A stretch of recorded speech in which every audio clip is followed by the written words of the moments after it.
messieurs, je vous accueille avec beaucoup de plaisir pour cette nouvelle conférence du Cercle des managers de l'immobilier.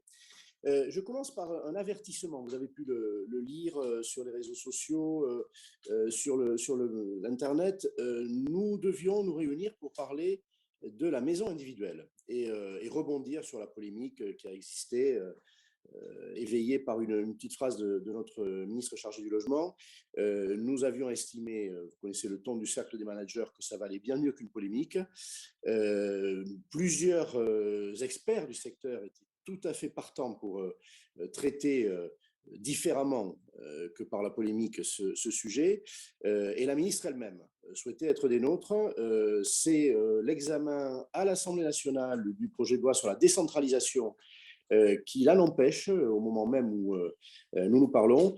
Et donc, ce rendez-vous n'est pas annulé, il est différé. Et simplement, on a appris très tardivement, parce que le calendrier parlementaire a été fixé tard, que nous avons souhaité rebondir et en quelques jours, on a organisé une conférence qui n'est pas moins actuelle sur la valeur verte des logements.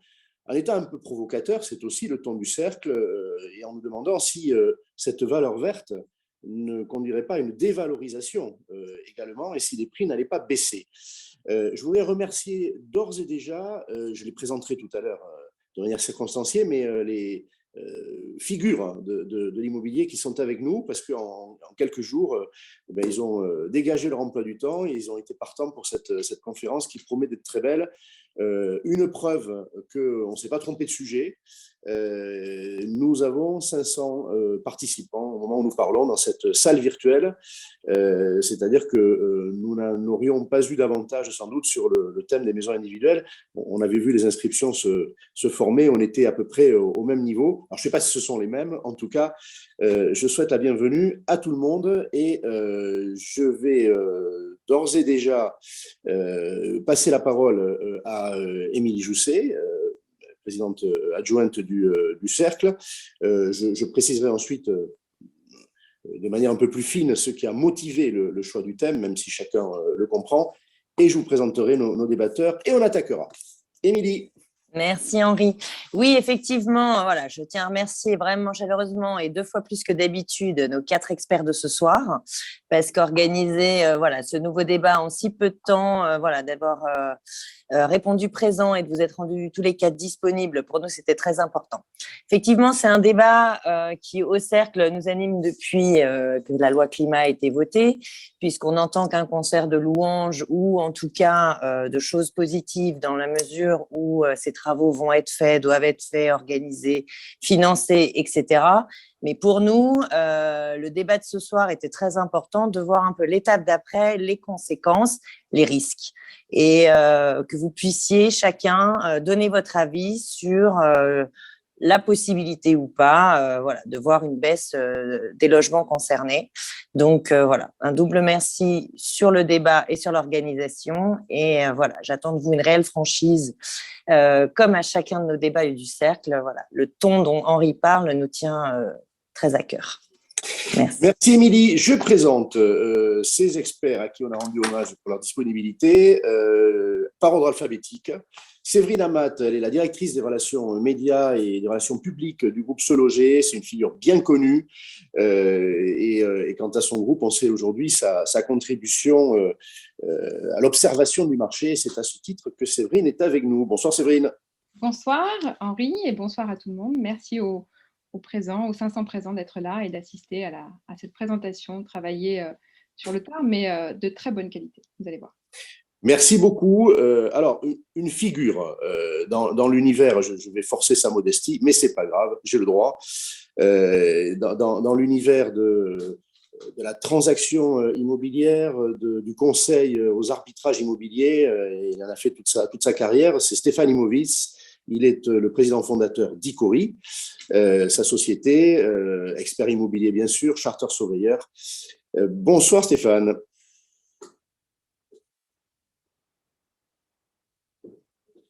Stéphane, il était là, donc je ne suis pas inquiet, mais bon. Voilà, allô, allô. Ça y est, voilà. Excusez-moi, je n'avais pas mis mon micro. Bonsoir à tous. Merci d'être aussi nombreux. On espère qu'on va vous dire des choses intéressantes parce que vous êtes nombreux. En tous les cas, le sujet est vraiment d'actualité. Voilà, je peux pas m'empêcher de dire que j'ai vu entrer Stéphane dans la carrière d'expert. Je faisais partie de son jury lorsqu'il était stagiaire à la Chambre des experts de l'immobilier de la FNAIM. Ça ne me rajeunit pas. C'était il y a quelques moi temps. non plus. C'est comme ça. Et lui non plus, mais toi, ça ne se voit pas. Je revendique cette expérience. C'est comme ça. À la suite de Stéphane, je salue Thomas Lefebvre. Alors lui aussi, c'est une figure. On le voit sur les médias. On lit beaucoup ses déclarations parce que aujourd'hui vice-président de meilleurs agents chargés des données et de l'observation des marchés, il est évidemment un invité tout désigné pour ce débat. Bonsoir Thomas. Bonsoir Henri, bonsoir à tous et merci évidemment pour cette invitation sur un sujet évidemment d'actualité aussi qui me tient à cœur. Donc voilà, ravi de participer à cette discussion avec vous. Merci beaucoup. Alors, le dernier, par ordre alphabétique, Frédéric Violo, c'est d'ailleurs à lui que je vais donner la parole d'abord. Il est notaire à Caen. Les notaires sont attachés à ce qu'on dise, je crois, où ils exercent. Ils sont attachés à leur territoire. Il représente, j'ai le plaisir d'ailleurs de siéger avec lui dans cette instance, le Conseil supérieur du notariat au Conseil national de l'habitat. Et il a présidé l'INDI, l'Institut notarial du droit immobilier. Bref, il est un spécialiste de l'immobilier, pas seulement au plan juridique, mais pour l'observation des marchés. Bonsoir, maître. Bonsoir à tous. Merci à tous de votre présence. Et je suis sûr effectivement qu'on va avoir beaucoup de choses à se dire et à partager entre experts et bien entendu avec ceux qui nous regardent. Grand merci. Alors, je précise, on a donné un nombre des participants, que ce sont évidemment très largement des professionnels de la filière, on va dire, mais on a aussi avec nous, et je sais que c'est le cas ce soir, des journalistes et aussi des représentants des pouvoirs publics, des décideurs publics qui suivent nos débats. Voilà, donc je le dis pour la clarté. Alors, maître, vous restez avec nous. L'actualité du sujet, on sait à quoi elle est due. Je donnerai deux repères. Bien sûr, la loi du 22 août 2021. Beaucoup peut-être parmi vous, je ne parle pas des débatteurs, étaient en vacances, mais le législateur a travaillé, la loi a été promulguée, le président de la République l'a signée, puisque c'est ça la promulgation, fin août, et cette loi, elle a fixé des contraintes purement et simplement aux propriétaires bailleurs et aux copropriétaires bailleurs, puisque, pour le dire vite, au plus tard en 2034, les logements mal classés devront être redressés, bien classés, sous peine d'être dits non décents et donc de ne pas pouvoir être loués. On est coercitif avec les propriétaires bailleurs. Avec les copropriétaires, un autre choix de méthode a été fait, mais avec l'intention identique de faire des travaux dans ces copropriétés. C'est une obligation diagnostique, c'est l'obligation d'établir un plan pluriannuel de travaux, de programmer de manière décennale des travaux, et c'est l'obligation aussi d'épargner de manière plus exigeante que par le passé. Ce n'est pas le moment de préciser ça, on aura sans doute d'autres réunions. Bref, ce mouvement, c'est une lame de fond avec un calendrier serré que beaucoup ont pu estimer irréaliste. Il est là aujourd'hui, hein, cette feuille de route, elle est écrite. Est-ce que le législateur la reverra? En tout cas, cette loi sort des presses et nous la connaissons.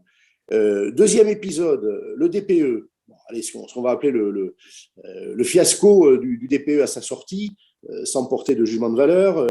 Et on a dû reprendre le moteur du DPE qui, dans un premier temps, a disqualifié plusieurs centaines de milliers de biens qui vont devoir faire l'objet d'ailleurs d'un nouveau DPE gratuit, financé par la collectivité.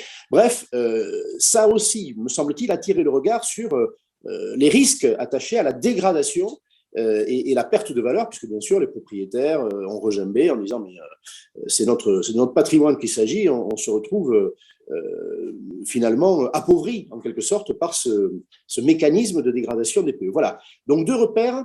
Alors, maître, je vous donne la parole d'abord pour une raison, j'allais dire, chronologique. On a le souvenir que le notariat a été la première institution à observer le lien entre valeur verte et logement. Oui. je vais dire aussi, et avec nostalgie, que j'étais à l'époque membre de Dynamique, qui était, je vais appeler ça le conseil scientifique en quelque sorte, que le Conseil supérieur a créé juste après la loi qui vous a assigné le rôle d'observer le marché à l'échelon national. Et une première étude avait été faite il y a déjà quelques années en zone non tendue, sur les maisons. Bref, on voyait qu'il y avait un lien très fort et que la valeur en dépendait. Vous avez depuis mené d'autres études, vous allez incontestablement nous en parler. La dernière est extrêmement récente. Voilà, donc première question, aujourd'hui, est-ce que cette valeur verte se constate ? Est-ce qu'on la constate en zone tendue ? On a commencé par observer les maisons en zone non tendue. Aujourd'hui, on entend que, bien sûr, les territoires non tendus seront concernés par ces risques de dévalorisation, mais peut-être pas les territoires tendus. Donc, qu'est-ce qu'il en est ? Nos grandes villes, nos marchés les plus attractifs. Et puis alors ensuite, bien sûr, des questions très pratiques. Est-ce que ces diagnostics, notamment le DPE, mais vont, j'allais dire, arriver sur le devant de la scène ?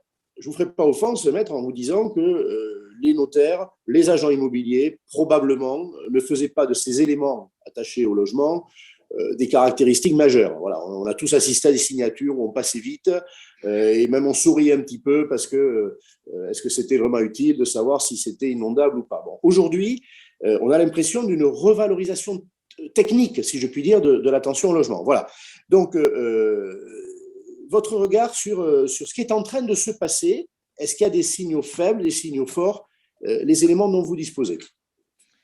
Vous avez tout à fait raison de souligner le côté très anecdotique qu'on a attaché au DPE lorsqu'il est sorti. Moi, je me souviens d'un confrère au début, après l'entrée en vigueur de cette réglementation, qui s'amusait à dire qu'on mettait des étiquettes sur les maisons comme on en mettait sur les réfrigérateurs. Ce n'était pas vraiment la manière la plus valorisante de présenter ce diagnostic.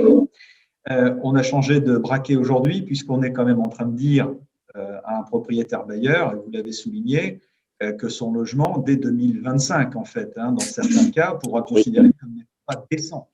Et si le logement n'est pas décent, ça veut dire effectivement qu'on n'est pas censé pouvoir le louer. Donc, on voit bien qu'on a changé complètement de vision et, bien entendu, les notaires ont évolué avec ça. Alors, on avait, de notre côté, commencé à étudier cette notion de valeur verte. À partir de 2018-2019, on a effectivement commencé à se poser la question de savoir si on pouvait mesurer en définitive la plus-value, on va l'appeler comme ça, apportée à un bien, tout paramètre étant évidemment égaux par ailleurs, selon que sa performance énergétique serait affichée supérieure ou au contraire inférieure à la moyenne étant la classe D, donc la classe D dans la nomenclature qui existait à l'époque où on a commencé à initier ces mesures, parce qu'aujourd'hui ça a évidemment bougé depuis le 1er juillet. Bon, la classe D, c'est à peu près 40% du marché dans l'ancien, donc c'est effectivement la classe majoritaire. Et en point de référence, il fallait voir une équivalence avec la réglementation thermique 2005. Donc, le point de comparaison est quand même pas si éloigné dans le temps. Quand on mesure la valeur verte, finalement, on se pose la question de savoir si un bâtiment qui est plus performant que ce qui était la norme en 2005 apporte une valeur supplémentaire sur le marché. La réponse est oui, bien évidemment, avec des écarts qui vont varier de pas grand-chose, de 0 à 15 ou 20%. Donc, on a quand même un panel de plus-value qui est relativement vaste. Et on va faire le même constat dans le sens inverse, c'est-à-dire que des logements qui vont être en catégorie moindre, on va parler évidemment des classes E ou F et G, qui sont aujourd'hui finalement réunis dans la même catégorie en termes de présentation sur nos notes de conjoncture valeur verte. On va se retrouver effectivement avec des diminutions de valeur qui peuvent dépasser les 20%. Donc, est-ce que la performance énergétique a une incidence sur la valeur ? La réponse est oui, mais je pense qu'il ne faut pas l'afficher d'une manière aussi radicale que cela. C'est-à-dire qu'il ne faut pas oublier aussi qu'à travers le prisme de l'affichage de la performance énergétique, c'est en réalité l'état général du logement qui est généralement pris en compte. On imagine assez mal qu'un propriétaire fasse des travaux de rénovation énergétique importants de son logement sans accompagner ces travaux-là d'une amélioration globale de celui-ci. Donc, il serait un petit peu réducteur de dire que la plus-value est uniquement corrélée à la performance énergétique affichée du logement. Mais le lien est évident. Ça, c'est la première chose. La deuxième chose, pour répondre à votre première remarque qui était celle du lien entre la tension du marché et la performance énergétique, il est à peu près clair que la tension foncière va être un frein à une mesure effective de cette performance. C'est-à-dire que concrètement, quand on prendre évidemment l'exemple de l'Île-de-France et particulièrement de Paris intramuros, quand j'ai déjà pas beaucoup de choix sur le logement, si j'arrive à avoir une performance énergétique intéressante, bien entendu, je vais pouvoir mesurer et effectuer un choix plus éclairé, mais je n'ai pas souvent cette option-là. En tout cas, je ne l'ai pas toujours. Donc, forcément, on va évidemment moins le mesurer que dans des marchés où le choix est un petit peu plus évident et où on a un peu plus cette capacité à mesurer les choses. Les études qu'on a faites nous permettent aussi d'effectuer un classement de l'incidence de la performance énergétique de façon géographique. On se rend compte que la performance énergétique va avoir plus d'impact dans les régions où on va avoir davantage besoin de se chauffer, ce qui est assez logique. Alors, je vous donne vraiment des tendances générales, mais voilà, on a observé ça également. Ce qui veut dire, je vous interromps juste sur un point, c'est vrai qu'on assimile beaucoup collectivement la performance énergétique à la protection contre le froid, en oubliant que c'est aussi, et de plus en plus, de la chaleur qu'il va falloir se préserver, hein, et que les travaux répondent aux deux exigences. Hein. Oui, mais aujourd'hui, très clairement, les statistiques qu'on a pu extraire ne portent pas sur l'analyse de cet aspect-là des choses. Techniquement, ce à quoi vous vous référez, en réalité, ne va véritablement devenir un paramètre que dans la RE 2020, finalement. Hein, aujourd'hui, dans la RT 2012, ce n'est pas vraiment un sujet, et c'est seulement dans la RE 2020 que, justement, ce qu'on a défini comme étant le confort d'été va devenir véritablement un paramètre mesurable de la performance. C'est-à-dire que pour satisfaire la norme, il faudra également répondre à cet indicateur-là. Donc, c'est quelque chose de très nouveau. Mais fondamentalement, vous avez raison. La production de chaleur maîtrisée, c'est une chose, mais si on dépense autant pour produire du froid l'été, ça n'a pas de sens. Ça, c'est très clair. On a également réussi, avec cette étude valeur verte, à mettre en évidence que l'incidence justement de plus-value apportée sur la valeur du bien, tout paramètre étant égaux par ailleurs, n'allait pas être la même selon qu'on allait parler d'un appartement ou d'une maison. On va être plus sensible en termes de valeur verte sur une maison que sur un appartement, ce qui est assez logique parce que la dépense de chauffage ne va pas être la même. C'est plus compliqué généralement de chauffer une maison qu'un appartement. Et de la même manière, on va avoir des plus-values qui vont être davantage matérialisées sur des maisons un peu plus grandes que sur des biens de plus petite taille. Voilà, les grandes tendances sont à peu près celles-ci. D'accord. Est-ce que vous éprouvez, je poserai la question après vous à Stéphane, c'est un homme de la transaction, vous l'êtes à votre place, vous voyez toutes les transactions qui se font et notamment vous êtes au bout de la transaction. Est-ce que lorsque, je reprends vos termes, on n'a pas le choix, en marché tendu, on jette son dévolu sur un appartement au cœur de Paris ou au cœur de Lyon, on est déjà très heureux de le trouver, il est comme il est. Bon, il peut être en classe E, ce sera souvent le cas, ou F ou G. Est-ce que néanmoins, vous sentez que ça va devenir un levier de négociation, c'est-à-dire qu'à défaut de faire passer son chemin, parce qu'on va rester sur le bien, on va jouer sur le prix?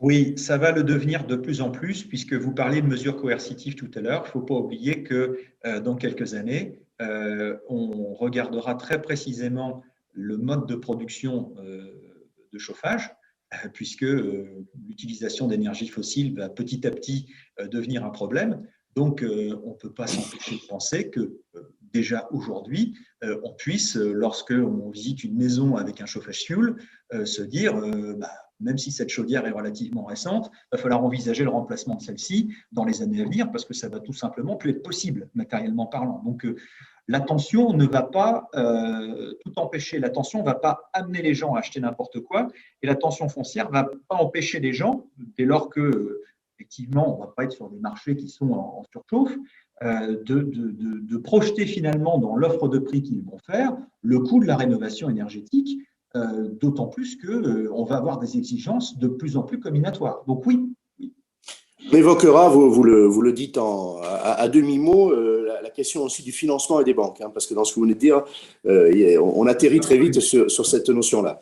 Merci beaucoup, Maître. On va évidemment revenir vers vous. Séverine, alors, vous avez des observatoires qui se complètent, vous avez des points de vue qui se complètent, des balcons différents. Ce loger travaille beaucoup sur l'observation des marchés aujourd'hui, la mise en marché des biens, les intentions des vendeurs, les intentions des acquéreurs.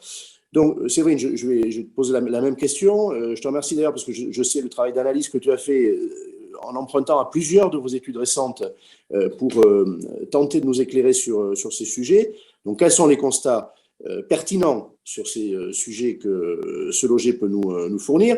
Est-ce qu'on peut aller jusqu'à dire que la liquidité des biens aujourd'hui est en cause autour de cette valeur verte, la sensibilité des ménages. Frédéric Violo a donné son appréciation, mais je crois que vous avez testé ça aussi. On entend une chose et son contraire. On entend que les ménages ne seraient pas aujourd'hui véritablement sensibles à ça. J'ai vu des études qui disent que 80% des ménages n'en font pas un critère pertinent. D'autres études disent l'inverse. Alors, voilà, on va dire que le juge de paix, ça peut être l'observatoire de ce loger. Et est-ce que, d'ores et déjà, les propriétaires de passoires énergétiques, on a entendu ça aussi de la part des professionnels immobiliers, finalement, vont préférer se séparer de ces biens, notamment les propriétaires bailleurs, en conscience qu'il va falloir exposer des frais considérables et qu'ils n'en ont pas envie ou pas les moyens, malgré les aides de la collectivité. Voilà, donc beaucoup de questions, et je suis sûr au moins autant de réponses de ta part. J'en ai pour 45 minutes. Alors... En plus, je sais que tu sais faire synthétique, voilà. Alors, je vais découper en 5 parties, Henri, si tu me le permets. La première de tes interrogations, c'est est-ce que, en gros, la qualité énergétique a un réel impact sur les prix des biens, d'accord ? Côté Se Loger, on a analysé l'impact de la valeur verte dans 40 villes de plus de 100 000 habitants. On a analysé la période de janvier à septembre 2021 par rapport à la même période en 2020.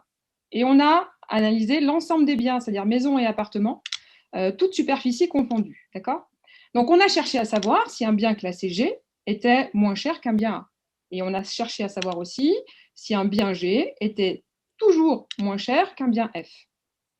Vous me suivez jusque-là ? Alors, on y va. Résultat, ce que révèle l'étude Se Loger, c'est que le marché sanctionne les passoires énergétiques dans certaines villes, mais ce n'est pas le cas partout. À la question, est-ce qu'un bien G est moins cher qu'un bien A ? Oui, c'est le cas sur 17 des 40 villes analysées.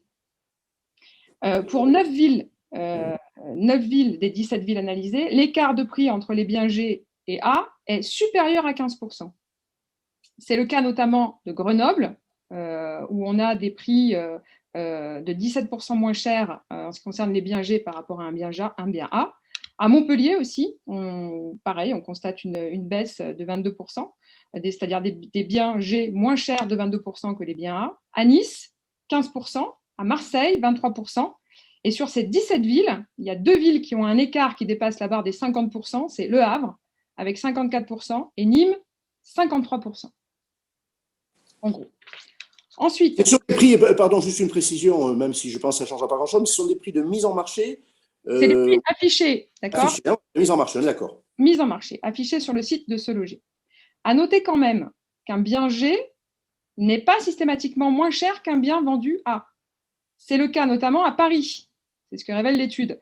Pourquoi ? Parce qu'un bien G apparaît en moyenne à 11 800 € quand un bien A est à 11 500. D'accord ? C'est le cas aussi à Aix, à Argenteuil, à Bordeaux, Dijon, Lille, Nantes et Strasbourg. Bien évidemment, je tiens à votre disposition l'étude complète avec le détail des chiffres parce qu'il y en a pas mal. Donc, je peux vous la faire suivre après sans aucun problème. Si tu es d'accord, on la mettra en ligne sur le site du Cercle. Je crois que ça sera parfait. Alors, après, dans les passoires énergétiques, il y a les biens F qui sont assimilés à ces passoires. On pourrait donc s'attendre à ce que les biens G, plus énergivores, soient moins chers que les biens F. On est d'accord ?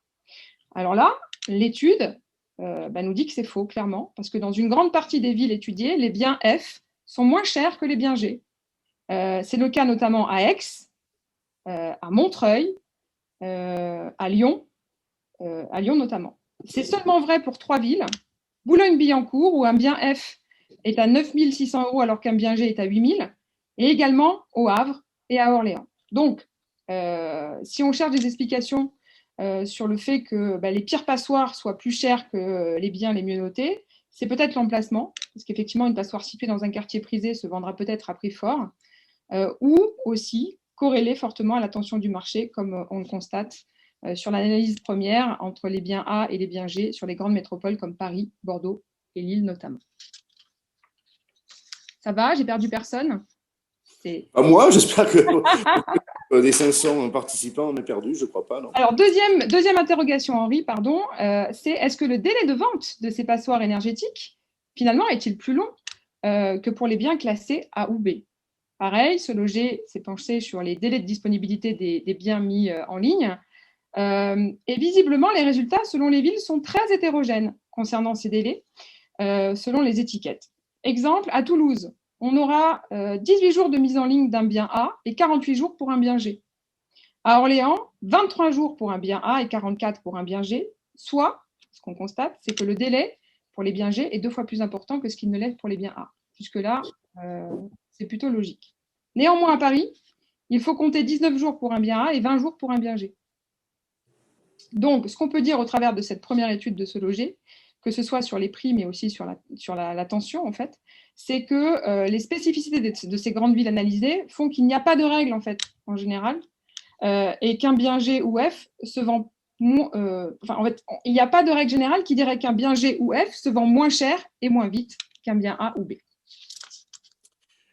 Parfait, c'est très clair. Merci beaucoup. On reviendra vers toi, bien sûr, pour te faire réagir à un certain nombre de propos des autres débatteurs.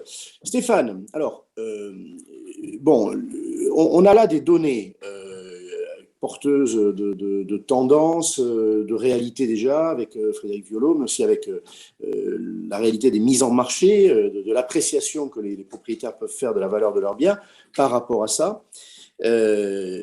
Sachant qu'aujourd'hui, il peut y avoir une différence, bien sûr, entre les prix affichés et la négociation, mais on sait qu'on est dans une période où, globalement, le marché étant plutôt fluide, on n'a pas d'énormes différences, donc c'est déjà très parlant d'avoir les prix de vitrine, je dirais. Alors, le regard de l'expert que tu es, et expert du résidentiel, j'ajoute ça, c'est l'actif sur lequel tu t'es spécialisé. Est-ce que tu ressens, toi, que les valeurs que vous fixez, vous, experts, tout simplement les avis de valeur que peut fixer un agent immobilier, tiennent compte ou rendent compte de la qualité environnementale? Est-ce que c'est vrai pour les particuliers? Est-ce que c'est vrai pour les institutionnels?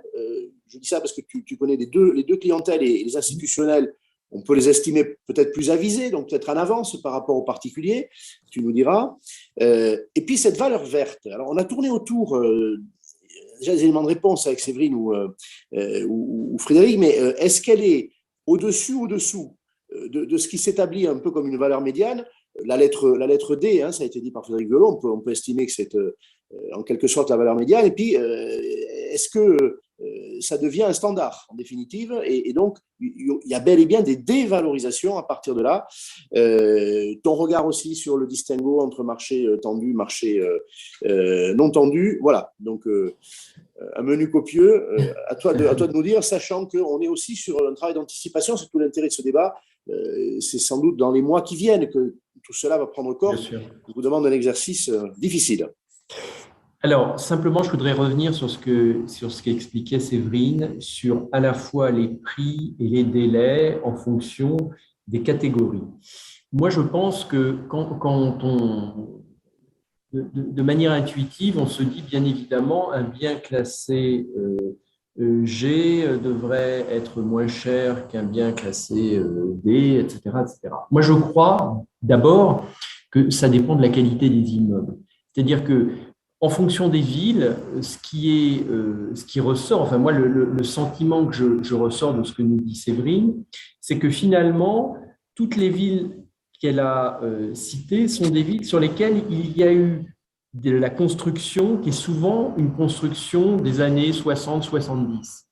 Et ces constructions, je pense qu'aujourd'hui, à même catégorie qu'un immeuble plus ancien ou un immeuble véritablement plus neuf, enfin plus récent, eh bien, il y a plus de difficultés, il y a un coût qui est plus élevé sur certaines catégories de construction en fonction de leur date de construction. Donc, je pense que faire effectivement de se dire est-ce qu'un immeuble classé G à Toulouse ou classé F à tel autre endroit va être plus ou moins cher, je pense que c'est aujourd'hui peut-être encore un petit peu artificiel parce que ça dépend, à mon sens, d'abord des dates de construction. Alors, maintenant, en ce qui concerne cette fameuse valeur verte, la fameuse valeur verte, moi, j'en entends parler depuis 10 ans parce qu'au départ, elle a été à travers notamment les dispositifs du bâtiment Grenelle, etc. On en a beaucoup parlé et lorsqu'on en parlait, on se disait, mais véritablement, est-ce qu'il va y avoir une segmentation dans le patrimoine immobilier entre des immeubles rénovés, des immeubles qui répondent ou qui ne répondent pas. D'abord, je pense que ça a démarré plutôt au départ sur le tertiaire. C'est le tertiaire qui a donné le là en la matière. Et on voit qu'en matière tertiaire, on est beaucoup plus avancé qu'on ne l'est sur du résidentiel. Alors, d'abord, se demander aujourd'hui, au mois de novembre, l'incidence de la loi climat-résilience et des catégories qui sont déterminées, moi, je pense que c'est un peu tôt, qu'on ne le verra pas tout de suite. Il y aura inévitablement des modifications et une segmentation des valeurs en fonction des catégories, mais je pense que ça se verra dans un délai plus long. Alors, c'est vrai que la manière un peu coercitive telle qu'elle est envisagée, ça risque d'accélérer le mouvement, mais aujourd'hui, je pense que les gens se disent tout ça risque d'être aménagé, donc il est urgent d'attendre. Ce à quoi d'ailleurs, à mon avis, ils ont tort. Alors, en ce qui concerne les valeurs et cette segmentation, moi je pense que bien évidemment, ça dépend de deux points importants. Premier point, la localisation. Quand on est en secteur tendu, on est déjà bien content de trouver un logement, qu'il soit en locatif ou qu'il soit à l'acquisition. Je me souviens, comme je suis un des plus anciens, je me souviens d'une époque où quand j'ai démarré de travailler, à l'époque, il y avait la loi Quillot qui s'appliquait, qui avait la volonté de maîtriser les loyers, etc., etc. L'effet pervers que ça a eu, c'est que les gens étaient prêts à prendre n'importe quel type de produit parce qu'il y avait une pénurie, parce que les propriétaires ne voulaient plus mettre de biens sur le marché locatif. Donc, je pense que lorsqu'on est sur des secteurs tendus, l'impact aujourd'hui de cette réglementation est encore peu prégnante et qu'elle risque bien évidemment dans les années à se distinguer, mais pour l'instant, ça n'est pas encore véritablement le point d'accroche. Donc ça, le premier point, c'est la localisation. Secteur tendu, eh bien, inévitablement, il y a toujours une prime parce qu'il n'y a pas de produit. On est dans un marché d'offres et de demandes et ça, c'est le premier point. Le deuxième point, qui me paraît aussi important, c'est les dates de construction des immeubles et la qualité intrinsèque des immeubles. Un immeuble aujourd'hui plus ancien, un immeuble… Est-ce que tu peux reculer un tout petit peu parce qu'on voit la moitié de ton visage et c'est dommage. Voilà, très bien, c'est mieux. Excuse-moi. Un immeuble haussmannien aujourd'hui a toujours une performance énergétique supérieure à un immeuble construit en 1960 ou en 1950. Voilà. Donc, selon les catégories de qualité de construction et date de construction de l'immeuble, je pense qu'il y aura des distinguos qui se feront vraisemblablement. Le deuxième point, pour revenir aussi à une des questions que tu posais, c'était de se dire, est-ce que aujourd'hui, on est plus avancé au niveau des immeubles en toute propriété et est-ce que les institutionnels notamment ont une vision beaucoup plus précise de ces aspects-là par rapport aux particuliers? Oui, ça c'est très clair. Que ce soit sur des immeubles, alors lorsque on commercialise des immeubles anciens en toute propriété, il est clair que très souvent les nouveaux investisseurs qui arrivent sur ce marché profitent de deux choses. Premier point, l'usage des immeubles. Qu'est-ce qu'on va faire de ces immeubles?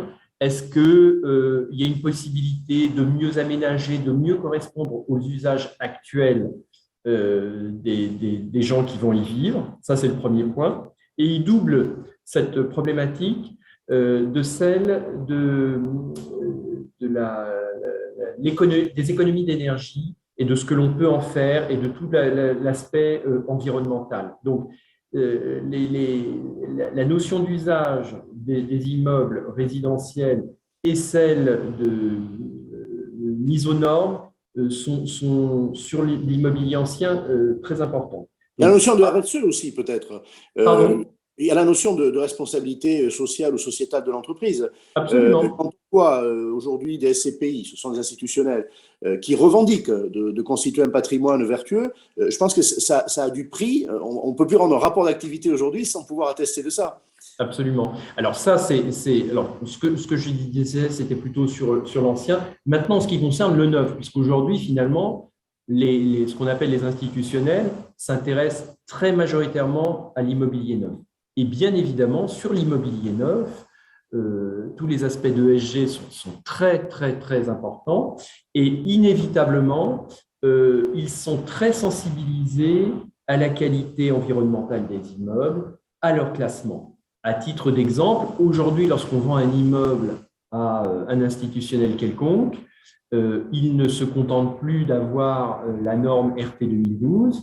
La norme RE20 n'est pas encore applicable, mais en tous les cas, s'ils achètent un immeuble neuf, il faut qu'il soit RT 2012, moins 10 ou moins 20%. Et il n'est pas question d'acheter aujourd'hui un immeuble pour un institutionnel s'il ne répond qu'à la norme RT 2012. Et je vais même au-delà, c'est-à-dire qu'ils sont prêts aujourd'hui, pour une question aussi d'image et de notoriété, ils sont prêts, ces institutionnels, à payer plus cher ces immeubles pour répondre aux normes actuelles. Donc, l'investisseur sur de l'immobilier bloc est beaucoup plus sensibilisé à toute cette approche environnementale, économie d'énergie, etc., bas carbone, etc., que le particulier. Alors maintenant, sur le particulier, je pense aussi que ça va être assez compliqué parce qu'il y a la notion de travaux dans les appartements, mais il y a également toutes les parties communes. Et on sait bien la difficulté que les copropriétés rencontrent pour se mettre d'accord sur des travaux dans un immeuble. Et bien évidemment, un copropriétaire vertueux va peut-être faire tous les travaux nécessaires, mais peut-être que la copropriété ne souhaitera pas faire les travaux dans les parties communes ou sur le chauffage ou sur les toitures, puisque grosso modo sur l'immobilier ancien, c'est chauffage, toiture essentiellement, donc, et bien évidemment tous les ouvrants. Donc voilà, donc tout ça c'est à mon avis, ça va être beaucoup plus compliqué sur tout ce qui est copropriété et beaucoup plus facilité et plus en avance sur les immeubles en bloc. Maintenant, et je vais au bout de mon propos, moi je pense que sur le long terme, il y aura effectivement un distinguo sur les valeurs. Et il y aura d'un côté les immeubles et les biens qui répondront aux normes, et il y aura ceux qui ne répondront pas. Mais ça, je pense que ce sera un mouvement beaucoup plus long, beaucoup plus de fonds, mais qui va mettre du temps à arriver. Mais je pense qu'on arrivera vraisemblablement à deux marchés. Il y aura le marché, grosso modo, des biens qui répondent totalement aux normes, etc., en économie d'énergie. Et puis, il y aura ceux qui ne le seront pas.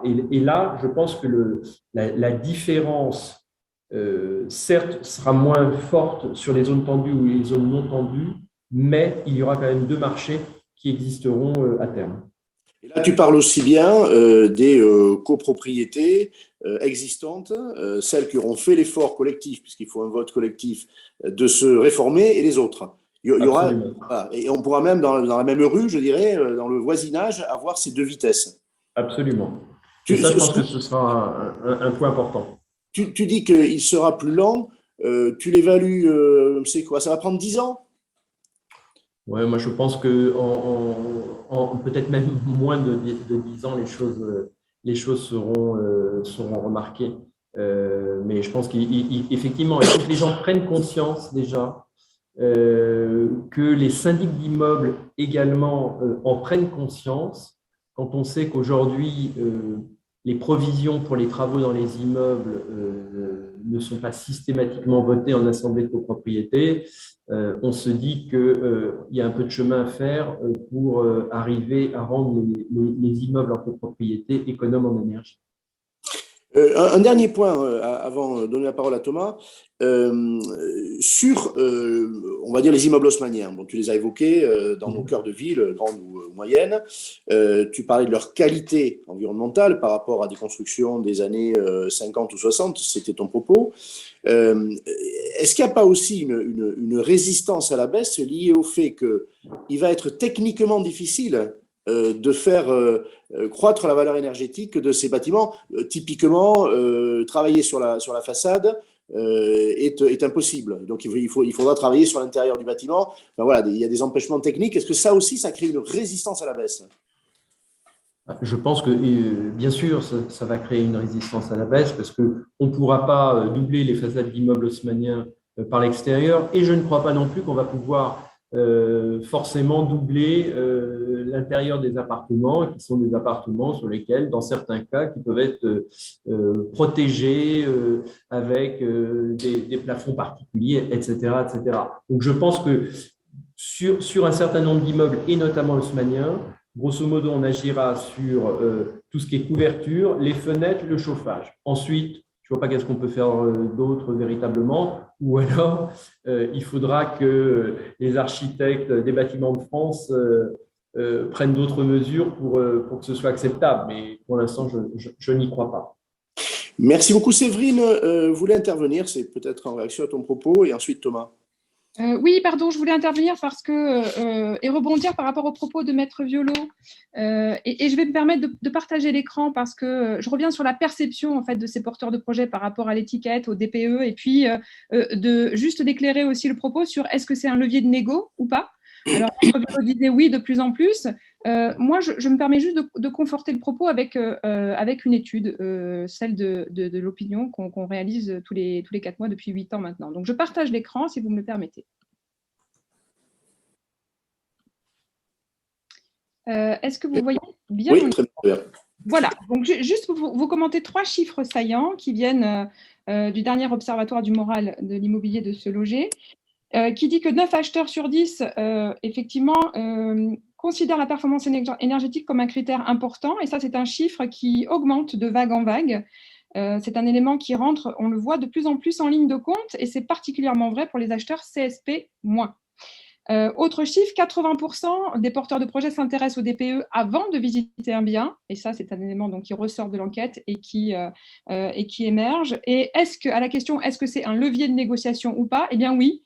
Clairement pour 91% d'entre eux, parce que les sondés déclarent que l'état énergétique de leur futur bien pourra influencer leur approche en matière de négociation immobilière. Donc oui, ils ont intégré le fait que effectivement cette étiquette peut être un levier de négociation sur le bien à proprement parler.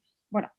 Merci beaucoup, c'était précieux. Thomas, merci de ta patience. Alors, même chose, hein, Meilleurs Agents observe à longueur de temps le marché. Est-ce que vous avez déjà appliqué votre regard sur ce lien, cette dépendance, cette corrélation entre la valeur des biens et les exigences environnementales?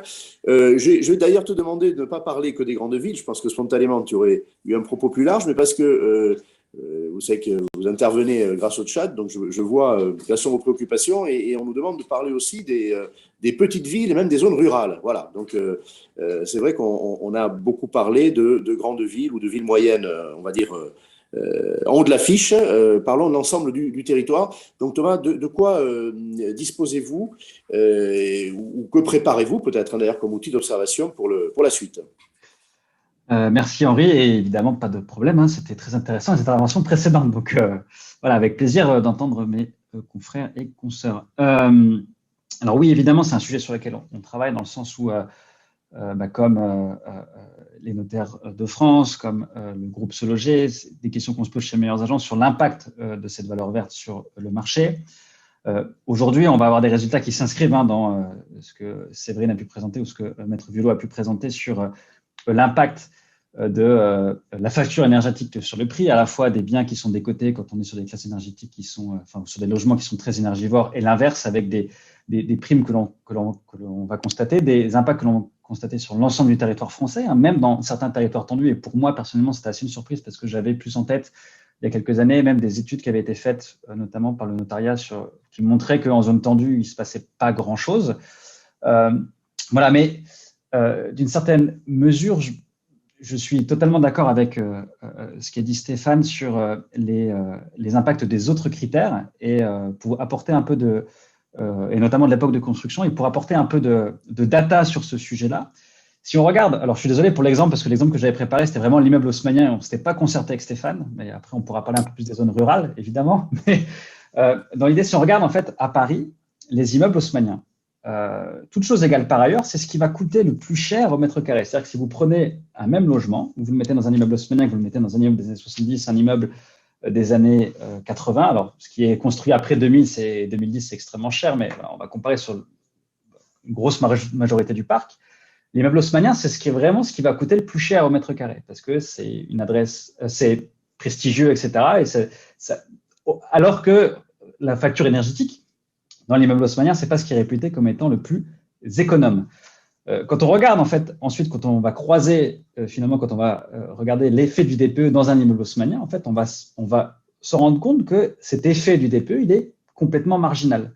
C'est-à-dire que même si on reste sur un immeuble, même si on est sur un logement, en fait, qui a une étiquette de DPE qui est très mauvaise, donc sur du F ou du G, en fait, la décote va être minime, parce que on a un surplus, une prime en fait d'être dans un haussmannien qui est telle que finalement c'est complètement, ça prend toute la place par rapport au DPE. Voilà, et ça c'est qui est assez intéressant. Et à titre d'exemple, la décote d'habiter dans un haussmannien, dans un logement classé G, est la même que habiter dans un logement des années 80 avec une étiquette énergétique tout à fait correcte. Donc, ce qui montre que certes, il y a des effets quand on regarde comme ça statistiquement sur le DPE, mais quand on prend en fait l'ensemble des caractéristiques qui vont jouer sur le prix d'un logement, en fait, la valeur énergétique, elle reste aujourd'hui quand même un petit peu marginale par rapport à d'autres choses, notamment la localisation, l'époque de construction, etc. Et aujourd'hui, la réponse du marché, même s'il y a des perceptions et des choses qui sont encore en train de changer, n'est pas si nette que ça. Voilà, c'était pour apporter un peu d'illustration par rapport et de data par rapport à ce qu'on a pu dire par. Une question quand même, elle nous est posée aussi par plusieurs participants. Ça a été évoqué par Stéphane, mais je voudrais qu'on fasse un focus là-dessus. Les biens investisseurs, qui sont les mêmes que les autres, mais qui s'adressent à des investisseurs qui vont louer et qui savent qu'ils ont une épée de Damoclès. On a rappelé l'échéance, la première c'est 2025, c'est demain. On pourrait même citer que 2022, c'est la première, puisqu'on ne peut plus augmenter les loyers entre deux locations pour les passoires énergétiques. Et puis ensuite, il y a un échelonnement jusqu'en 2034. Mais 2025, c'est vraiment demain. D'autant que ces propriétaires bailleurs, ça a été dit aussi par Stéphane, ils vont pouvoir faire des efforts dans les parties privatives, mais ils vont devoir faire en sorte que les efforts soient faits pour l'immeuble dans son entièreté. Est-ce que sur ces biens-là, on ne peut pas imaginer soit une moindre appétence, s'ils sont passoires énergétiques, soit une décote, parce que moi, si je sais que pour louer, je vais devoir engager, je ne sais pas, 50 000 euros, je vais quand même pas acheter au même prix, même au cœur de Paris où j'ai décidé d'être investisseur. Alors, je pense que oui, et ce qui pourrait conforter effectivement cette analyse et cette hypothèse-là, c'est de voir aujourd'hui si, en termes d'offres, il y a un afflux d'offres de ce type de biens aujourd'hui sur le marché. Je crois que Séverine pourra compléter ce que je dis, parce qu'elle a des chiffres tout à fait intéressants sur ce sujet. Mais d'une manière générale, alors, sincèrement et honnêtement, moi je pense que oui, on pourrait avoir ça, notamment si des gens se découragent par rapport en fait, à ces différentes mesures. Et je pense aussi qu'une variable qui est très importante, notamment sur le moyen long terme, ça va être le mode d'exécution de cette transformation énergétique. C'est ce que Stéphane a évoqué. Et au-delà des problèmes dont on a parlé sur le fait de voter ces travaux-là en copropriété, notamment sur des choses sur lesquelles les ménages ne pourront pas forcément jouer directement, c'est aussi le financement. Aujourd'hui, il y a, en termes d'aide, il y a des choses qui existent, parce que l'État est réellement motivé dans cette transformation énergétique. Il y a une pléthore d'aides qui existent. Et et pardonnez-moi, mais c'est pas très clair en fait. Et donc aujourd'hui, il y a quand même je pense un intérêt réel à simplifier en fait les différents parcours pour les ménages, pour justement les projeter dans cette transition énergétique et simplifier en fait les différents parcours. Aujourd'hui, vous avez des offres, MaPrimeRénov' en est un exemple. Il y a des autres prêts qui sont garantis par les collectivités, des aides qui sont garanties par les collectivités, etc. Tout ça est très compliqué, qui dépendent du statut des ménages, de leurs revenus, du statut d'occupation du logement, etc. Enfin, c'est une usine à gaz.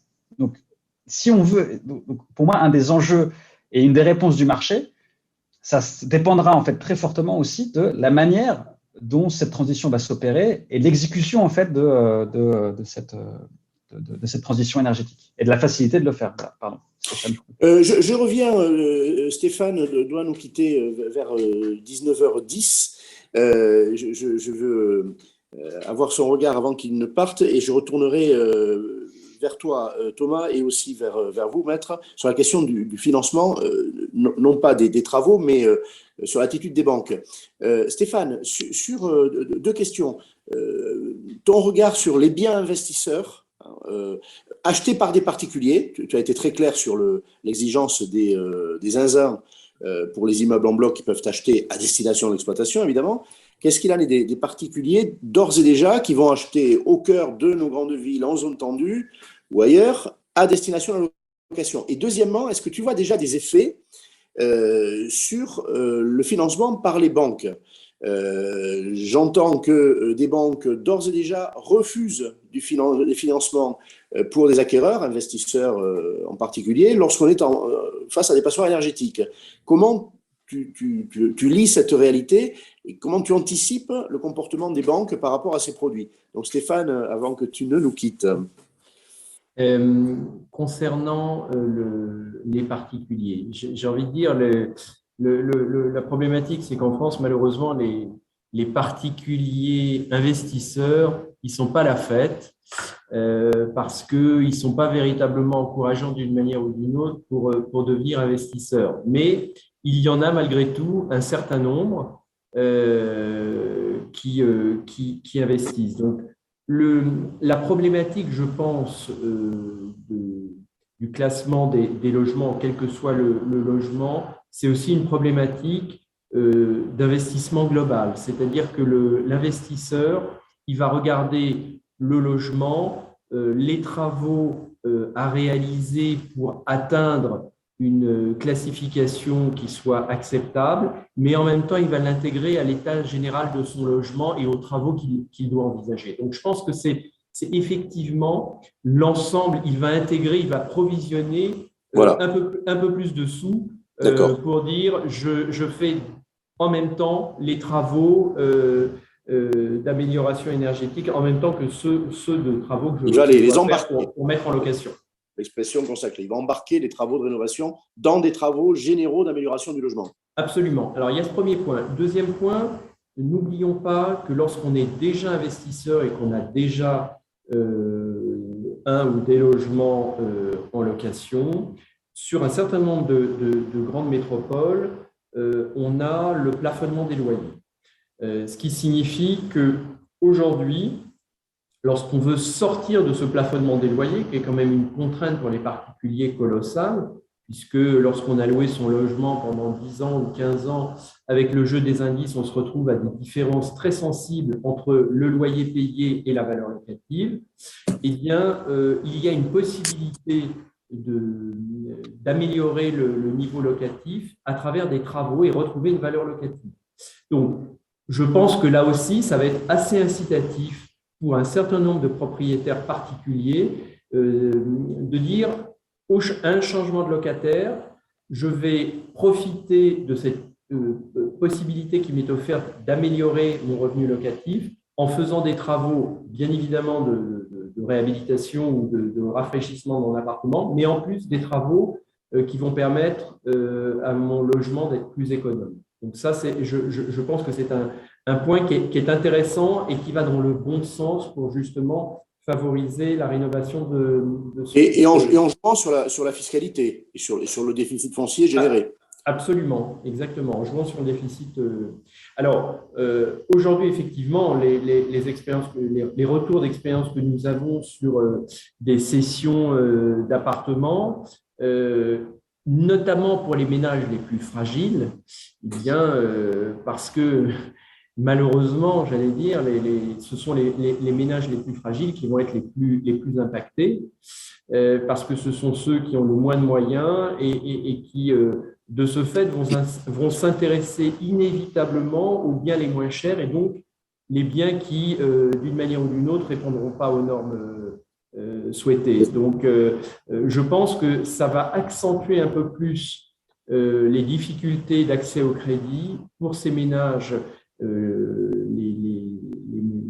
les moins bien dotés, ce qui est d'ailleurs déjà le cas puisque les banques font beaucoup plus attention aujourd'hui au financement, à la capacité d'endettement et au taux d'endettement des particuliers. Et ça, je pense que ça ne va s'accentuer dans ce cadre-là.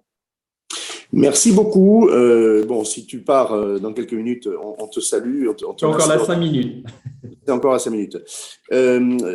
Maître Frédéric Violot, sur la question du financement, c'était la fin de votre propos. Là, on y revient avec Stéphane à l'instant et on a évoqué les questions de financement aussi avec Thomas. Votre regard, alors quelle est la réalité de l'attitude des banques aujourd'hui? Vous observez évidemment ce qui se passe lorsqu'un bien est financé et ce sont des éléments que vous détenez. Est-ce qu'il y a des refus de prêt déjà qui sont éco-conditionnés en quelque sorte? Est-ce qu'on va vers un regard qui, de toute manière, intégrera, lorsqu'on va prêter pour l'achat du bien, la valeur, le montant des travaux qu'il faudra engager? Et est-ce que ça ne va pas peser sur le prix? Voilà, je pense être assez clair. Je fais référence notamment au rapport Sichel sur le financement de la rénovation énergétique. Il y avait des estimations de l'enveloppe moyenne. Elle a sans doute été sous-estimée. On était dans les 25 000 € en copropriété, 40 000 en maison individuelle. Bref, si je vais voir la banque, est-ce que la banque ne va pas me dire, écoutez, c'est une passoire énergétique, que vous la louiez ou pas d'ailleurs, il va falloir engager ces travaux. Et donc, moi, je finance l'ensemble et il va y avoir la limite de la solvabilité. Oui, on est un peu à la convergence de plusieurs paramètres, quoi. Il y a beaucoup de choses qui se télescopent ici. C'est vrai qu'aujourd'hui, j'ai jamais vu encore un banquier me dire j'ai refusé le prêt parce que le logement était trop énergivore. Aujourd'hui. Mais c'est un peu ce que disait l'un des intervenants tout à l'heure, je crois que c'est Thomas, et puis Stéphane l'a dit aussi, on commence à mesurer ces choses-là, donc on n'en est véritablement qu'aux prémices. Bon. Je crois que vis-à-vis de l'investisseur institutionnel, vis-à-vis de l'investisseur, du bailleur en général, celui qui va s'orienter vers un logement qui ne va pas être performant avec l'épée de Damoclès dont on parlait tout à l'heure, ne va pas échapper au contrôle de sa banque. On n'imagine pas qu'un banquier ouvre les robinets pour financer de l'investissement locatif vis-à-vis de quelqu'un qui bientôt ne pourra plus louer. Ça n'a pas de sens. Mine de rien, une parenthèse, c'est nouveau parce que le prêt en France est personnel, il n'est pas réel. Et franchement, en dehors de quelques banques spécialisées, l'attention au bien a toujours été quasi inexistante, pour être tout à fait honnête. C'est tout à fait vrai. Ce qui est vrai aussi, c'est que là où en revanche, on n'a pas encore vu de banquier refuser distinctement un prêt du fait de la performance énergétique du logement, en revanche, on entend de plus en plus de banques nous demander de leur faire parvenir, avec la copie de la promesse de vente, le diagnostic de performance énergétique. D'accord. Donc, ça devient petit à petit un paramètre du financement, j'en suis persuadé. Alors, ce qui a été dit tout à l'heure est vrai à propos de l'immeuble haussmannien. Oui, on est sur des critères qui sont, je dirais, au-delà de la comparaison de l'efficience énergétique du logement, on est bien d'accord. Mais ce n'est pas le marché à soi seul. Paris, c'est 35 000 mutations. Les immeubles haussmanniens, je ne connais pas le chiffre, mais on est en train de parler de quelque chose de relativement résiduel au regard d'un marché qui lui est beaucoup plus vaste, 1 200 000 transactions sur un an, 31 août. Donc, les banques deviennent attentives à cela. Vous avez raison de souligner que désormais, via des prescriptions des pouvoirs publics qui sont devenues coercitives, les banquiers respectent de plus en plus et se tiennent aux seuils qui leur sont désormais imposés, puisque ces seuils-là aujourd'hui sont coercitifs. Donc, la rénovation va devenir un paramètre. Je disais tout à l'heure que quand on parlait de performance énergétique, il ne fallait pas voir seulement ça sous l'angle de la performance en tant que telle, mais de l'état général du logement. On rejoint aussi cette idée-là, c'est clair. Voilà. Oui, donc il y a aujourd'hui un regard, on va dire, technique sur le bien qui n'existait pas. Alors, je disais tout à l'heure, c'est un indice qu'on souriait en lisant les diagnostics. C'est plus le cas quand vous dites les banquiers nous demandent un DPE, ça devient un document respectable. Oui, et c'était le sens de la démarche des pouvoirs publics. Alors, avec effectivement les petites mésaventures que vous avez relatées, l'idée était de donner justement plus de légitimité et plus d'assises scientifiques au diagnostic de performance énergétique pour qu'il soit effectivement considéré comme un véritable paramètre. C'est-à-dire qu'à partir du moment où le diagnostic de performance énergétique avait cette réputation d'être un petit peu ondoyant, on ne pouvait pas imaginer d'un côté une sortie de mesures coercitives et de l'autre côté qu'on puisse proposer justement pour améliorer le logement des dispositifs de subventionnement ou de prêt aidé. Donc, il faut lui donner une assise objective. Visiblement, il y a encore des réglages à faire, mais on ne peut pas mettre en place des mesures qui sanctionneront les investisseurs ou les propriétaires si la base de cette sanction est totalement contestable. C'est clair. Je reviens sur ce que vous avez tous analysé à votre manière, c'est-à-dire en quoi cette vertu énergétique peut-elle peser sur le prix, alors au-dessus, en dessous, est-ce qu'elle peut le faire baisser? Et je reviens sur les banques. Est-ce qu'une banque, une illustration très simple, qui va financer l'acquisition d'un bel appartement au cœur d'une ville, mal classé, vendu à un investisseur ou à quelqu'un qui veut l'occuper, ne va pas intégrer d'ores et déjà l'enveloppe de travaux. Ces travaux, il faudra les exposer dans 2 ans, 3 ans, surtout si on est bailleur. Et est-ce que ça ne peut pas peser sur le prix? Parce qu'au bout du compte, la solvabilité de l'acquéreur, elle est ce qu'elle est. On va acheter un bien qui vaut 100, on va vous dire, nous, on vous le finance, mais en fait, on vous finance 120 parce qu'il y aura 20 de travaux. 120, je passe plus. Et donc, est-ce que ça ne va pas, d'une certaine manière, peser sur les prix? Est-ce que ce mécanisme ne peut pas jouer? Parce que les banques, finalement, le feraient jouer indirectement. Alors, là encore, aujourd'hui, je ne vois pas une banque se comporter ostensiblement de cette manière-là. En revanche, je vous rejoins tout à fait sur le fait que il ne faut pas oublier que même si la banque n'exige pas systématiquement une garantie réelle de type hypothécaire sur le bien qu'elle finance, elle est évidemment soucieuse de faire en sorte que le montant de sa créance soit plus ou moins corrélé à son gage potentiel. C'est-à-dire que quand le marché est très haussier, qu'on achète donc des biens à des valeurs qui sont relativement élevées, qu'on ne peut pas présager que les courbes d'évolution des prix soient celles qu'on connaît aujourd'hui, la banque ne peut pas ne pas se poser cette question-là. C'est vrai si c'est une garantie hypothécaire, c'est vrai aussi si c'est une garantie personnelle mutuelle de type cautionnement, crédit logement ou autre. Il ne faut pas oublier que dans ce cas-là, même s'il n'y a pas de garantie hypothécaire au départ, s'il y a une défaillance de l'emprunteur, l'organisme de caution, une fois qu'il aura été actionné, il exercera évidemment des droits sur le bien pour essayer de le récupérer via des hypothèques qui seront judiciaires. Donc, la valeur du bien est forcément, enfin, en tout cas, le gage doit forcément être au moins représentatif de la créance de la banque à court terme, mais aussi à long terme. C'est d'autant plus vrai que le marché étant ce qu'il est, les prix ont relativement augmenté, les arbres n'ont pas monté jusqu'au ciel, et c'est d'autant plus vrai que les taux d'intérêt aujourd'hui sont arrivés à des seuils tellement bas qui ne vont pas descendre davantage, ça c'est à peu près évident, et que l'effet solvabilisateur qu'on apportait justement à la baisse des taux d'intérêt, qui permettait de dire que quelque part, à mensualité constante, on gardait quand même du pouvoir d'achat parce que ce qu'on ne mettait pas dans les intérêts, on le mettait dans le capital, cet effet solvabilisateur, il est un petit peu arrivé au terme de son ère, c'est-à-dire qu'on va plus pouvoir, entre guillemets, capitaliser davantage sur l'économie du financier. Donc, on est un peu au bout de l'exercice. Je ne vois donc pas comment la performance énergétique et donc l'état général du logement ne deviendrait pas un paramètre essentiel progressivement. Merci beaucoup. Thomas, je t'avais interrompu parce que je voulais profiter de la présence de Stéphane avant son départ. On était justement en train de parler de financement. Donc, ton regard sur cette prospective quant aux banques, on a l'avis de Frédéric Violo à l'instant. Un mot sur le patrimoine rural. Alors, ce patrimoine, je pense que Frédéric pourrait le confirmer, hein, les chiffres sont clairs. Et on a assisté à un retour en grâce de ce patrimoine rural, télétravail aidant, attachement à une meilleure qualité de vie. Bon, la Covid a accéléré tout ça. Ce patrimoine, on le sait, il est souvent délaissé.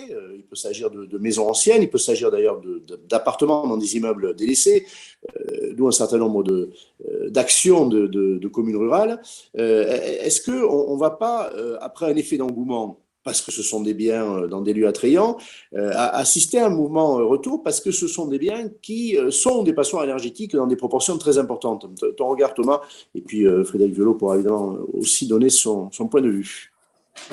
Je pense qu'il faut distinguer effectivement, bon, il y a deux marchés hein, dans la partie rurale. Il y a ce qu'on imagine peut-être des campagnes françaises, effectivement, avec des communes qui sont plutôt isolées, etc., où là, en fait, en termes de retour en grâce, on est quand même sur des choses qui sont très limitées. Hein. C'est déjà les prix ne baissent plus, ce qui est déjà pas mal. Oui. Et ce que tu évoques en fait en termes de retour en grâce, c'est des communes effectivement considérées comme rurales, mais en périphérie des grandes villes de France. Où là, en fait, ce qu'on a vu, c'est encore une fois, la valeur énergétique n'a pas été si considérée que ça. Ce qui a joué en fait dans la valorisation de ces biens-là, c'est les caractéristiques des logements autres en termes de surface évidemment, mais surtout de localisation. Et surtout, qu'est-ce qui a joué? C'est la surface extérieure en réponse à la crise sanitaire. Donc, demain, en fait, la grande question qu'on se pose, c'est est-ce que ce DPE, est-ce que cette valeur énergétique, cette consommation énergétique des logements deviendra aussi importante que des critères aujourd'hui de recherche pour les ménages, tels que la présence d'un jardin avec une certaine surface, un certain nombre de chambres, etc. C'est ça où c'est pas encore extrêmement net. Et encore une fois, la lisibilité pour les ménages sur les différentes contraintes, etc., et les différentes choses qui existent, n'aide pas forcément à se projeter là-dedans. Ensuite, pour répondre à ta question, je pense d'une manière générale, est-ce que demain, en fait, les ménages face à ces différents passoires thermiques vont se retrouver contraints? Est-ce que les gens vont abandonner ce marché? Je ne pense pas, en fait, encore une fois, à court et moyen terme, puisque s'ils ont fait ces choix-là, c'était pour des choix en bonne conscience, en fait, pour d'amélioration de qualité de vie en termes de caractéristiques sur la surface des biens, sur l'espace extérieur, etc. Ensuite, je pense que ça va surtout, encore une fois, dépendre, et c'est vraiment sur l'exécution, en fait, et sur la facilité de rénover, d'accéder à différentes aides, et notamment pour les ménages les plus modestes. Et ce que je trouve intéressant en complément de ce que Maître Violo a pu dire sur le financement, c'est qu'aujourd'hui, quand même, certaines banques se sont engagées à garantir des prêts pour la rénovation énergétique à destination des ménages les plus modestes. Et personnellement, voilà, je trouve ça intéressant d'avoir sur l'ensemble de la chaîne aussi des financeurs qui s'engagent dans cette transition-là pour accompagner notamment les revenus les plus modestes dans le financement de ces opérations. Voilà. Merci. Séverine, et ensuite, excusez-moi, de nouveau. Oui, pardon, je vous en prie. Si je peux rebondir sur ce qui vient d'être dit, je suis tout à fait d'accord. Et il y a également pour le monde de la banque et de l'entreprise en général un effet un petit peu transversal qui va peut-être effectivement inciter les banques à s'afficher sur ce sujet-là, qui n'est pas directement corrélé à notre sujet de ce soir. C'est tout simplement la démarche RSE. C'est-à-dire qu'il va falloir que les entreprises soient capables effectivement d'afficher un certain nombre de choses en termes de responsabilité environnementale. On pourrait parfaitement imaginer que les banques y voient un faire-valoir relativement efficace à mettre en œuvre. Donc, il faudra être attentif à ça. Il peut peut-être se passer des choses sur ce point-là. Voilà, c'est juste ça. Puisque vous avez la parole sur les biens ruraux, Bon, vous êtes dans un territoire rural, certes dans une ville, Caen, mais dès qu'on en sort, on a ces biens qu'on vient d'évoquer. Hein. Votre regard sur l'avenir de ces biens, de leur valeur, de leur liquidité, eu égard à leur état. Je disais qu'ils étaient très majoritairement des passoires énergétiques. Je crois que c'est pas contestable dans les villages, que ce soit des villages normands ou dans d'autres territoires. Sur les zones rurales, il faut effectivement rester humble par rapport aux réalités du marché. L'emplacement reste, c'est ce qu'a dit Thomas à l'instant, reste évidemment un critère prépondérant et le sera toujours, tout paramètre égaux par ailleurs. Donc, on a cherché, nous, à mesurer si la performance énergétique avait plus ou moins d'impact, non pas au fur et à mesure qu'on s'approchait d'un centre urbain. On a mis en évidence le fait que la tension était de nature justement à diminuer l'impact de la valeur verte. Et on se pose maintenant la question inverse, c'est-à-dire si je m'éloigne de plus en plus, si j'atteins des zones de plus en plus rurales, est-ce que la performance énergétique est véritablement un paramètre important, un paramètre décisionnel? La réponse est non. Donc plus je vais m'éloigner, en fait, plus je vais aller en ruralité, moins la question de la performance énergétique va être véritablement opérante. Ça, c'est à peu près clair. D'accord. Une observation d'ailleurs qui m'est faite à l'instant, à la lecture des questions du chat. Je crois qu'il faut en prendre la mesure. Thomas, tout à l'heure, parlait de l'illisibilité des aides et de leur faible notoriété. Eh bien, la loi elle-même, à lire certaines questions, n'est pas encore bien connue. Alors certes, elle est récente, mais les obligations qu'on évoque tous, on ne va pas les détailler ici, on a déjà dit l'essentiel, mais ça méritera donc d'autres débats. D'évidence, même les professionnels, peut-être des propriétaires parmi nos participants, n'ont pas encore la conscience non plus de ce qui pèse sur eux. Je crois que c'est clair, maître. Alors, vous avez un rôle didactique auprès des particuliers, je pense que vous allez devoir l'exercer sur cette loi. Oui, complètement. Oui. Il y a eu des efforts de fait par les pouvoirs publics, notamment au travers de la diffusion d'un certain nombre de documents destinés à corréler justement le caractère un petit peu coercitif de la performance énergétique à la mise en place d'aides. C'est-à-dire que le discours est assez logique. On ne peut pas seulement aborder quelque chose qui est présenté comme étant un progrès en disant de toute façon vous devez le faire parce que sinon vous serez sanctionné. Donc il faut améliorer cette lisibilité et on a eu déjà, nous, des discussions, notamment via le CREDOC et l'ADEME, sur la manière dont on pourrait agir auprès de nos concitoyens au jour le jour lorsqu'on effectue notre mission de rédacteur d'actes et également de présentation de nos contrats pour faire en sorte que les gens y soient de plus en plus sensibles. On réfléchit à un certain nombre de choses, notamment au travers de la normalisation de la présentation du dossier de diagnostic technique. Donc, je parle de la performance énergétique, mais je parle aussi de tout le reste, l'amiante, etc., pour faire en sorte justement qu'on puisse apporter des points focus auprès de nos clients très rapides, parce qu'aujourd'hui, c'est toujours un petit peu la même technique. Au nom de l'obligation d'information, on vous annexe une brouette de documents et puis on vous dit vous avez 10 jours pour faire le tri. L'idée, c'est d'être un petit peu plus efficace que ça et de dire voilà, la fiche technique du bien, elle se présente de telle manière, voilà les points particuliers de vigilance sur lesquels on essaie d'attirer votre attention. Effectivement, la performance énergétique est un point. On pourrait aussi imaginer d'avoir des présentations un petit peu plus lisibles en matière de conformité électrique, par exemple. Donc, il faut absolument que tous les acteurs de ce sujet se mettent autour de la table pour essayer d'aborder une présentation un petit peu moins hétéroclite que celle qu'on connaît aujourd'hui et qui ne facilite pas le parcours du consommateur immobilier. Ça, c'est assez je vous fais réagir à quelque chose que disait Stéphane tout à l'heure dans sa première intervention. Il ne cachait pas que les clients qu'il avait face à lui considéraient qu'on aurait un retour en arrière et que toutes ces exigences seraient remises en question. Alors, on est en période électorale, donc on peut rêver, si on n'aime pas un texte, qu'il va être déchiré.